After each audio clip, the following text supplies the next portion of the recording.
और प्रसन्न होकर मेरे साथ राजमहलों का सुख भोग। क्या कहा? क्या बकता है? राजमहलों का सुख करूं? होगा ऋषि सुता का जीवन मरण कुटी पर, सोने की तेरी लंका वारु परन कुटी पर। इसमें क्या संदेह, हरदम विराजते हो जब ये चरण कुटी पर, सोने की लाख लंका वारु परन कुटी पर। परंतु इस बात पर भी तो ध्यान दे, लावण्य ज्योति, ये मुख चंद्रकांति, सौंदर्य शोभा और ये उठती जवानी है वृक्ष छाया के जल है नदी का, रुकती नहीं है जिसकी रवानी। जाती रही तो बस क्या चलेगा, आशा नहीं है फिर हाथ आने।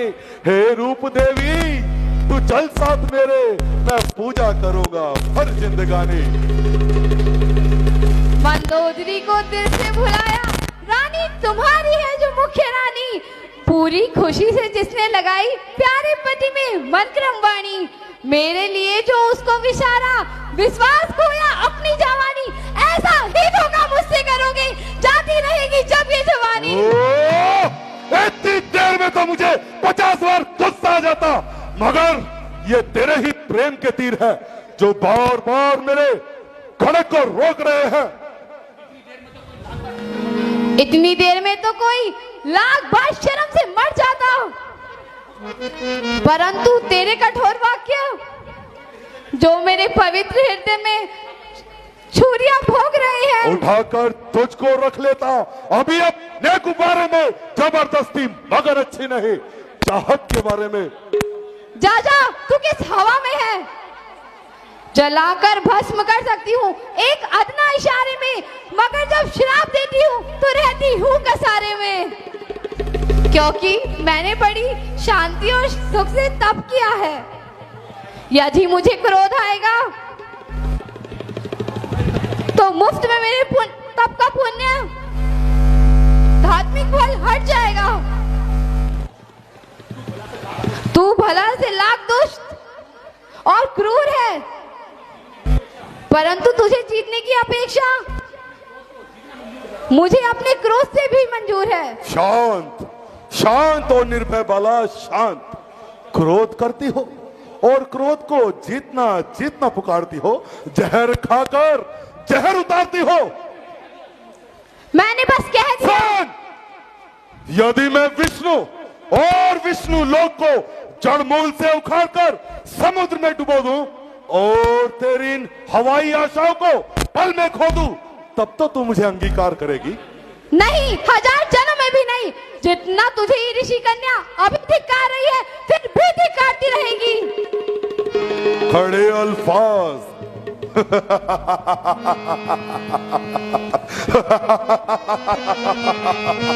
कड़े अल्फाज मुझे इस कोमल जुबा से हंसते हैं कि ताजुब है खंजर फूल की पत्ती के बनते हैं। ना की उफ भी पराई खोपड़ी में बांस लगने से, पुकारे अपने नाखून में जरा सी बांस लगने से। बस मालूम हो गया, कभी तेरे मुंह से इस तरह अच्छा जीना निकलेगा कि जब तक उंगलियां है सीधी ही ना निकलेगा। करना उंगलियां टेढ़ी, माना भी कर किसी की, नाखून में लग ना जाए कहीं फात तेरे घी की। चिकनी चुपड़ी बातें बनाती है, यह भी नहीं देखती तेरे सामने कौन खड़ा है। मैं खूब जानती हूँ कि तू एक चिकना खड़ा है जो लाख बार धिक्कारने पर भी अपनी जिद पर अड़ा है। और तुझे खबर नहीं, तीनों लोक के स्वामी और तेज पर सबसे पराक्रम में बड़े हैं। जो काम मैं नहीं करना चाहता बार बार मुझे उसी पर मजबूर करती है और बार बार उस बहरूपे के बल पर अकड़ती है। ओ नीच अभिमानी, तीनों काल का हाल जानने वाले, मैं स्वामिनी की आशीष मिलाए, आंख से आंख मिलाए तेरी क्या मचाल है? भूल गया 2 जन्म के पहले की बात याद कर, आखिरकार तू भी उसी भैरूपे के ध्योड़ी का द्वारपाल था।